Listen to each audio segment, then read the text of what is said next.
Hello again, everyone, and welcome back to the Auto Remarketing Podcast.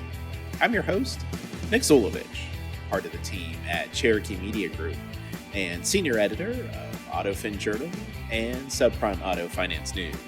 For this episode of the podcast, pleased to have a face-to-face conversation during AFSA's Vehicle Finance Conference with two of the senior vice presidents from AFSA, who are also previous honorees among the Women in Auto Finance that we highlight during Used Car Week, Celia Winslow and Danielle Arlowe. Celia, Danielle, it's great to see you again. Thank you for making time for the podcast during a busy week for both of y'all. Well, thanks for having us. You've got such a great voice, Nick.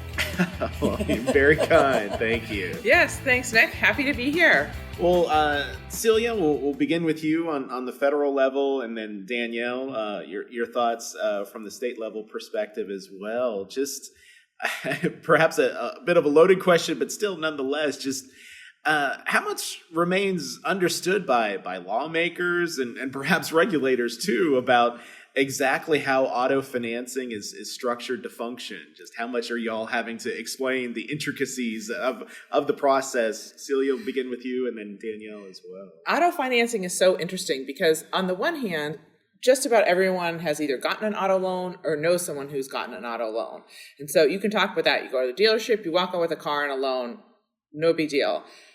And then you get to the heart of the transaction and you have, I think, one of the more complicated financial transactions. First of all, you can't even call it an auto loan. It's a retail installment contract. And then, you have the first part of the deal is between the customer and the dealer. And then you have the dealer selling the paper. And then, of course, you have the securitization market. And I'll let Danielle answer all the questions you have about the securitization market. My favorite topic. So sexy. So I think it's really easy for everyone to say, oh, auto lending, I get that. But then it's the more and more you dive in, I think that a lot of us, particularly those of us who have never, which includes me and includes a number of policymakers, not Roger Williams from Texas, not Vern Buchanan, but a number of policymakers who haven't actually ever worked for an auto finance company or a bank or at a securitization, in a securitization transaction, that we don't know all of those details. And so I know I'm constantly learning something new. And if I'm living and breathing auto finance, I am sure there's plenty of opportunity for policymakers to also learn. Sure. But we do have a helpful chart, which I can't show viewers on a podcast, and I'm happy to email anybody. Very nice. How about you, Danielle, with state lawmakers? It's kind of shifted in the past 10 years, maybe fewer than 10 years, because state legislators, kind of like federal legislators, have so many things that they look at and there's no vehicle finance subcommittee of, any state house financial service committee, sometimes financial services with a lot of other things. So, they are looking at a million things. There's no expectation that they understand or would have reason to understand, how a retail installment sales transaction works. However, state regulators who really, when I first was on the scene with AFSA, were really focused on mortgage, and of course, very focused on mortgage after the mortgage meltdown in 2008, and very focused on traditional installment lending. They have more and more become focused on vehicle financing, and they've thus become a little bit more versed, some of them very versed, on how the transactions work, depending on the state, depending on how it's regulated. There are some states who are experts themselves, and some who really still are not as familiar with how it works. Interesting to say the least. Celia, turning back to you as a part of the busy week that y'all have had, you had your respective stage time with the attendees and highlighting some of the activities that have gone on the federal and state level. Celia, turning back to you, what were some of the main points that you tried to convey to attendees that you can share with our listeners to recap of what's happening in that tranquil place known as Capitol Hill and Washington, D.C.? Sure. So normally when I'm speaking, I think the first thing I try to do is keep my audience awake. So, there may have been a few jokes in there, one of which maybe was actually funny, others not so much. But anyway, I think excellent. Yes.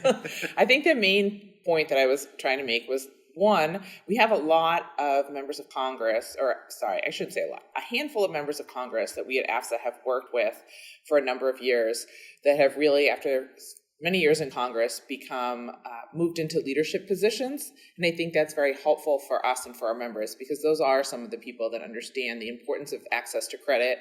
And then access to credit drives the American economy. Yes. And so I think that that's one. And I think the other is that at the CFPB, their focus has been on auto, and there are some serious concerns that the CFPB has. The CFPB has concerns about subprime auto lending. They have concerns about credit reporting, and they have concerns about the data that they have. And they see that a lot of that, they're lacking some of the data they feel is important. And I think that they are concerned that there could be this crisis in auto, and that they want access to more data in order to determine whether or not that's there. So I think at AFSA, our responsibility is to meet with them and continue to educate them and show them what we have, and to help meet them and discuss those concerns and hopefully allay them. Nice. Well, Danielle, back to you, since you monitor things on the state level, no doubt trying to keep the cat herding of 50 states in line, but which ones are attracting your attention more, and why, as far as what's percolating at state legislatures and such?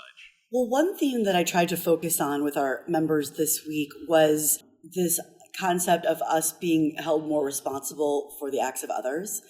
And that has been a slow drip trend, and certainly when you purchase a retail installment sales contract, you are the holder in due course. However, more and more states have required us, creditors, to, for example, make the refund in a GAP transaction, even though we've already paid for the product once. It's still a vast minority of states, but California passed some pretty significant GAP legislation this year that just went into effect at the beginning of this month, including AB 2311, which puts us into a position we've never been in before in any other state, really expecting the providers of GAP to be our agents, so to speak. And so now we're responsible for not just holding the contract afterwards, but basically everything that's happened along the way, sometimes with entities we've never had a relationship with before. And I think another theme with that would be a recent New York Attorney General and CFPB suit against one of our members that explicitly tries to hold the creditor responsible for all kinds of acts of the dealer, including pricing of the vehicle, etc., and explicitly calls those dealers the creditor's affiliate, which of course isn't the case. Interesting times.